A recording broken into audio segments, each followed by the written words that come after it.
Alright, no warm-up, no pleasantries, no easing you in. We're going straight for the throat. They really thought they could sneak this past us. They really thought we wouldn't connect the dots. They really thought we'd just shrug, scroll, and move on. But Triple H didn't just reveal something on Raw. He cracked open a powder keg, lit the fuse, and walked away smiling while the internet burned. Because if what we just saw is true, then Logan Paul isn't just a part-timer, a celebrity cameo, or a walking brand deal anymore. He may be the mystery attacker behind Bron Breakker at SNME. And if that doesn't make your blood boil or your brain spiral, you're not paying attention. Before we go any further, real quick, do you eat pizza crust first or last? Drop it in the comments. No reason, just curious. Now let's talk about why this revelation feels less like a twist and more like a calculated slap to the face. Bron Breakker didn't just get attacked, he was hunted. SNME wasn't chaos. It wasn't a random act. It was precise, surgical, and humiliating. And that's what makes this whole thing so infuriating.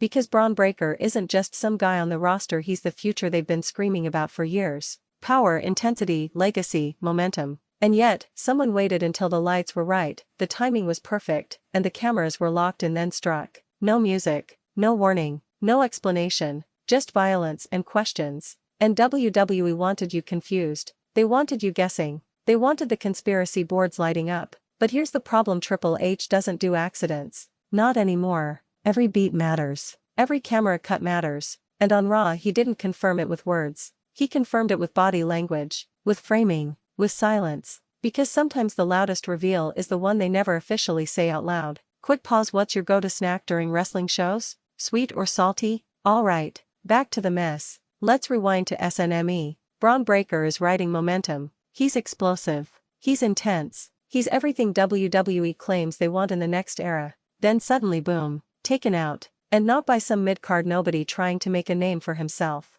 This wasn't clumsy. This wasn't emotional. This was cold. Now think about the attacker. They knew where Bron would be. They knew when to strike. They knew how to disappear. And most importantly, they wanted attention without showing their face. Does that sound like someone who needs relevance? Or someone who feeds on it? Because that's where Logan Paul slithers into the conversation, and once you see it, you can't unsee it. Logan Paul lives for moments. Not matches, moments. Viral clips. Outrage cycles. Cliffhanger controversies. And what's more viral than taking out WWE's golden wrecking ball without even stepping into the ring? Now here's where Triple H got slick. On Raw he didn't name Logan Paul. He didn't have to. Instead, he laid breadcrumbs like he wanted the audience to feel smarter than the reveal. Mentions of outsiders. Subtle references to someone who doesn't respect the locker room. Camera shots lingering just a second too long. Commentary that suddenly felt careful. And then there's the timing. Why now? Why Bron? Why SNME? Because Logan Paul's entire WWE presence thrives on hijacking moments that aren't his and forcing the spotlight to bend toward him.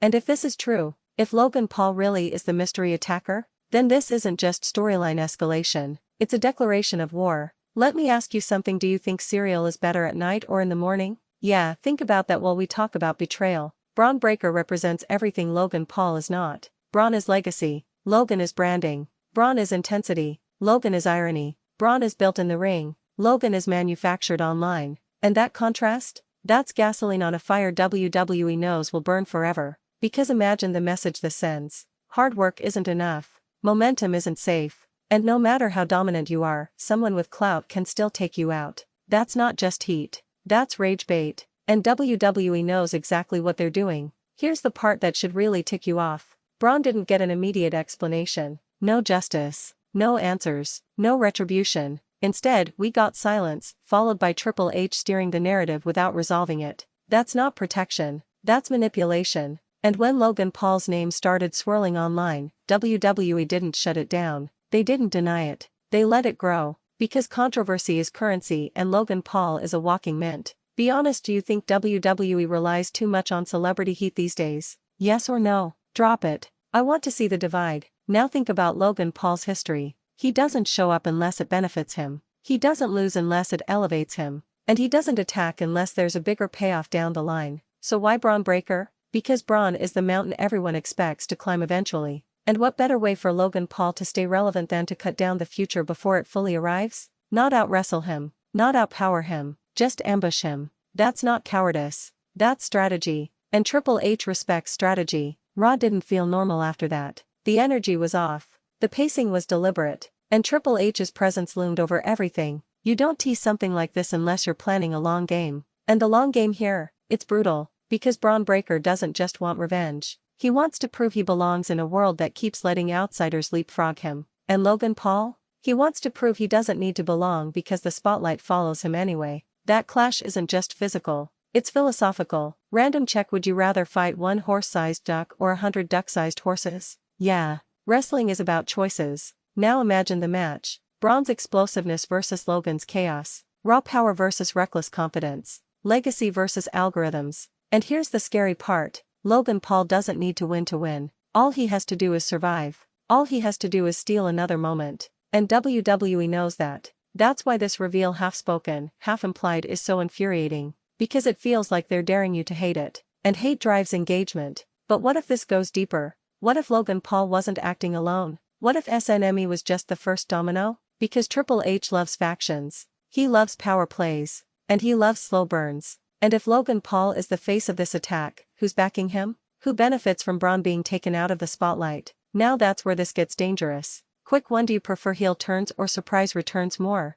Okay, keep that in mind. Bron Breakker is being positioned as a threat, not just to opponents but to the system. And systems always push back, sometimes with fists, sometimes with influence, sometimes with a camera-ready celebrity who doesn't play by the locker room rules. And Triple H letting the story breathe tells us one thing loud and clear: this isn't ending anytime soon. If Logan Paul really is the mystery attacker, then WWE just told every rising star one thing: you can do everything right and still get jumped. And that's how resentment is born, that's how villains are made, and that's how eras shift. Last quick one: do you watch wrestling alone or with friends? Because this storyline, it's meant to be argued about. So here's where we're at. Bron Breakker is wounded, not broken. Logan Paul is circling, not confirmed. Triple H is smiling, not explaining. And the longer WWE waits to officially say it, the louder the outrage gets. The theories get wilder. The comments get nastier. Which is exactly what they want. Because love fades. But anger keeps people watching,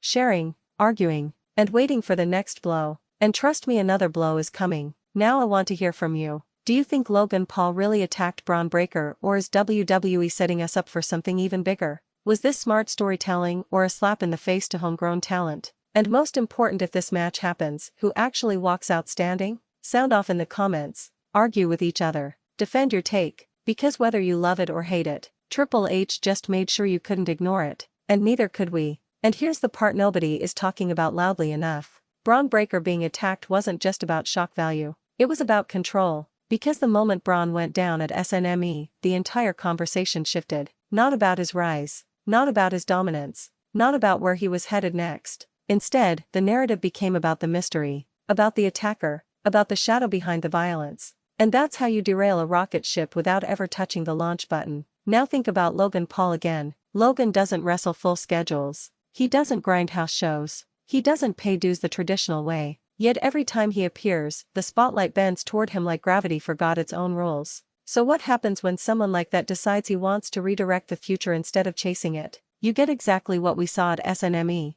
Quick detour: what's more annoying, ads during matches or surprise roll-up finishes? Alright, back to the chaos. Triple H understands something fans hate admitting: outrage is louder than applause. And that's why this reveal, if you even want to call it that, was handled the way it was. No dramatic point. No official announcement. No ladies and gentlemen moment. Just implication. Just enough to make you argue with your friends. Just enough to make you type in all caps. Just enough to make you say there's no way they'd actually do that, right? And that hesitation? That doubt? That's where engagement lives. Let's talk about Bron Breakker's silence. No immediate retaliation. No fiery promo. No chaotic backstage brawl. That's not weakness. That's restraint. And restraint in wrestling usually means one thing: something ugly is coming. Bron isn't the kind of guy who talks first. He hits first. And if Logan Paul really thinks a sneak attack buys him safety, then he's misunderstood the kind of monster he woke up. Because Bron doesn't chase clout. He chases collisions. Real quick, do you think Bron should stay silent longer or confront this head-on ASAP? Drop your take. Now imagine this scenario. Logan Paul finally addresses it. Not with remorse. Not with explanation. But with a smirk. He mocks Bron. Downplays the attack. Calls it business. Calls it strategy. And suddenly, the entire locker room is watching. Because if Logan can do this to Bron, who's next? That's when resentment turns into tension. and tension turns into chaos, which is exactly the kind of ecosystem Triple H thrives in creatively. This isn't about Logan Paul versus Bron Breakker anymore, it's about what WWE rewards. Do they reward consistency? Or controversy? Do they protect the future? Or exploit it for clicks? Because right now, the message feels dangerously clear. Random one: would you rather see a brutal squash match or a 30-minute classic? Keep that answer in your head. If this feud becomes official, it won't be clean. There will be shortcuts, distractions, outside interference, social media jabs, podcast mentions, viral clips that outlive the match itself. And that's where Logan Paul is most dangerous. Because even if Bron destroys him in the ring, Logan wins everywhere else. And WWE knows it. That's why this storyline feels so infuriating, because it mirrors reality too closely. Hard work doesn't always beat visibility, and that truth stings. But here's the twist nobody wants to consider. What if Bron Breakker needs this? What if being attacked, doubted, overshadowed, and underestimated is exactly what forges him into something unstoppable? Because legends aren't born from smooth paths. They're born from disrespect. And Logan Paul may have just handed Bron the greatest motivation of his career. Check this: do you believe adversity makes better champions? Yes or no? Triple H didn't just reveal a mystery attacker. He revealed the blueprint for the next era: blurred lines, weaponized fame, calculated outrage. And whether you love Logan Paul or can't stand the sight of him, you're talking about him. You're talking about Bron. You're watching. And WWE is counting every second. So as this story unfolds, ask yourself, when Bron finally gets his hands on Logan Paul, will it be enough? Or will this be the moment WWE officially tells us that the future doesn't belong to the strongest but to the loudest? Because whatever happens next, SNME was not an accident, Raw was not subtle, and Triple H didn't misspeak. He set the board, and now we wait for the next move. Now seriously, are you rooting for Bron to wreck Logan Paul, or do you secretly want to see the chaos continue? Sound off, argue it out. And if this made you mad, good, that means WWE's plan is working, and you're already locked in until the very end.